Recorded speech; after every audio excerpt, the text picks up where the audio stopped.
Hey everyone, thanks for tuning into this topic here on Bambie.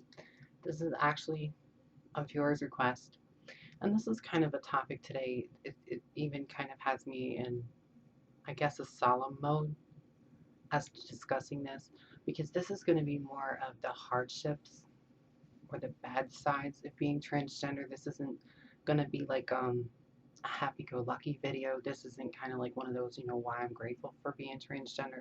This is somebody sent me this, and saying, Bambi, what's the downfalls or what's the hardships or what's the bad parts of being transgender. So we're going to go into that a little bit today here on Bambi. First and foremost, people think they know everything about you because they find out one fact that you're transgender.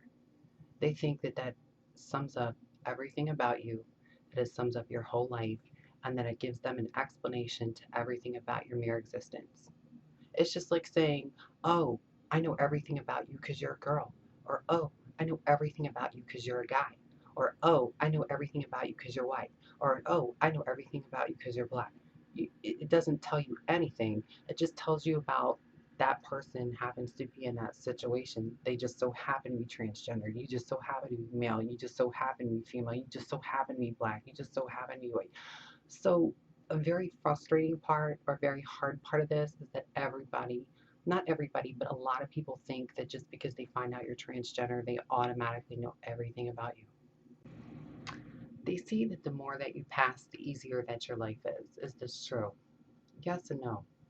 I find that the more that I've, of course I pass now, I'm definitely accepted in the heterosexual community a whole lot more than the gay community or in the transgender community. I don't really understand why that is, but I've even had, some trans people go to me, well, you don't look trans enough, or we don't believe you, or we think that you're just out here telling a lie, that we think that you're just a female out here trying to gain some fame by saying something as ridiculous as that I'm transgender, with not really understanding the trial, struggle, and tribulation that I've been through.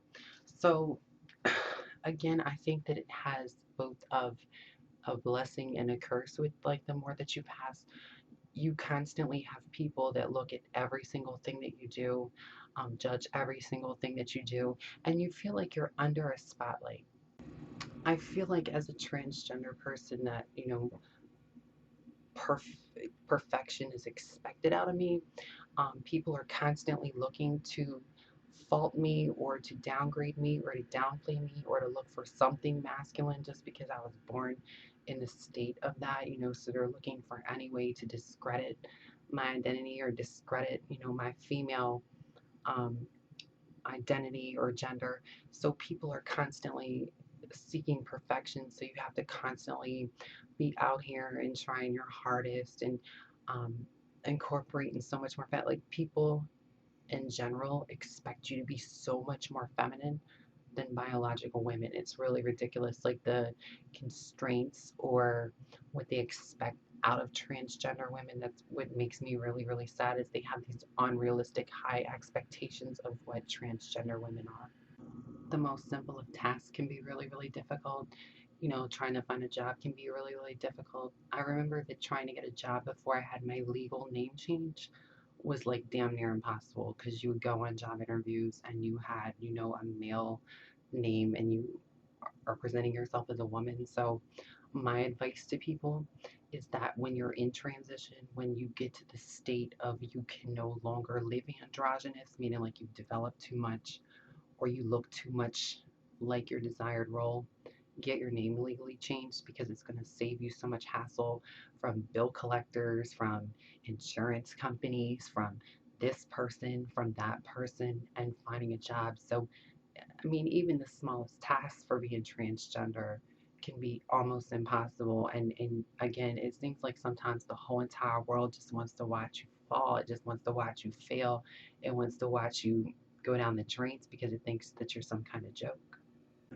Dating is not easy when you're transgender. It's extremely hard to tell somebody, that's interested in you that you're a transsexual. And I'm not being funny. When you're as convincing or you're as passable as I am, and you've kind of been through the process, and I can't hide my results. Um, people really don't believe you. They think that you're lying, or they think that you're kidding, or it can just be kind of awkward to tell people, um, especially like if you want to date. So what I prefer is they just know off the bat, because it's extremely awkward to get into a situation where somebody's extremely interested in you, and then you have to be like, oh, by the way, I've got this secret and I'm a transsexual. So to me, it's just kind of better if people already know. That's like, I'm glad that I have such a big following, because I feel like I don't have to keep that a secret anymore, that people already know. So it's really, really awkward trying to date people and having to open up about that. It can put you in a weird situation. Another downfall with being transgender is the puberty of it is really, really painful. I remember that I had like chicken nugget boobies for a long time, for like, oh God, for almost like my entire transition, where it was just like these little knots, and they would hurt and they would itch, all the time, and I like couldn't even fill out an A cup bra. Of course, things have changed. But going through the puberty of it is extremely painful. I remember when my hips popped. That usually happens to women when they're pregnant, but when my hip bone popped, I fainted from the pain. The growing pains of it are pretty bad. When your legs are feminized, and they tend to hurt really, really bad. You can get restless leg syndrome from it.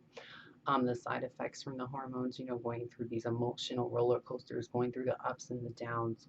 It's expensive. You have to be on them for such a long period of time. I mean, I was taking hormone shots for like 10 years straight. Now that I've been on them for a long period of time, of course, I don't have to take but once, maybe twice a year.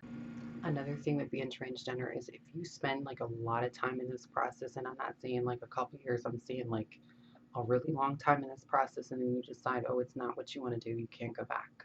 Like it's forever changed you. Like I said, I might take hormones now once or twice a year, and I'm still growing and I'm still developing because the hormones have worked into my system. So make sure that if you're going into this process and you decide at some point this just isn't for you, that you kind of cut it off like earlier in your transition, because if you go further into your transition, that's going to have worked into your system like it would if you were a little boy and you had 12 years of testosterone in your system, and you went through puberty as a little boy to a man.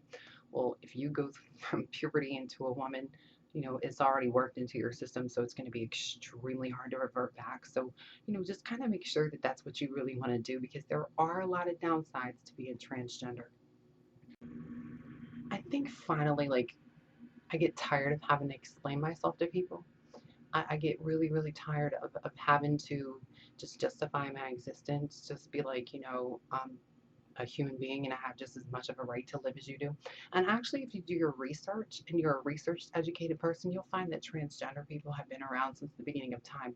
Actually, Native American, African, and Asian tribes back in ancient times kind of celebrated it. Look at ancient Egyptians, look at the Native American tribes, look at ancient Asian culture. So again, this is not something that's just started. This is something that's been around since the beginning of time, but it's just really, really sad that even as we've evolved as human beings, I'm still having to explain myself to everybody.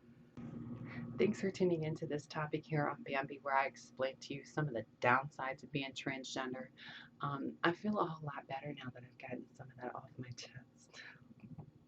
I've had a buku of fun here, spending my time here with you on Bambie, having this discussion with you, and keep sending your ideas my way. You are the reason for my season here on the Bambie Nicole, and I'll make sure that I cover a lot of topics that my viewers send to me.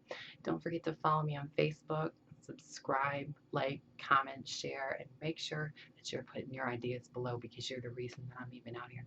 I appreciate you spending your time here with me on Bambie, and we're going to have a conversation very, very soon. Bye.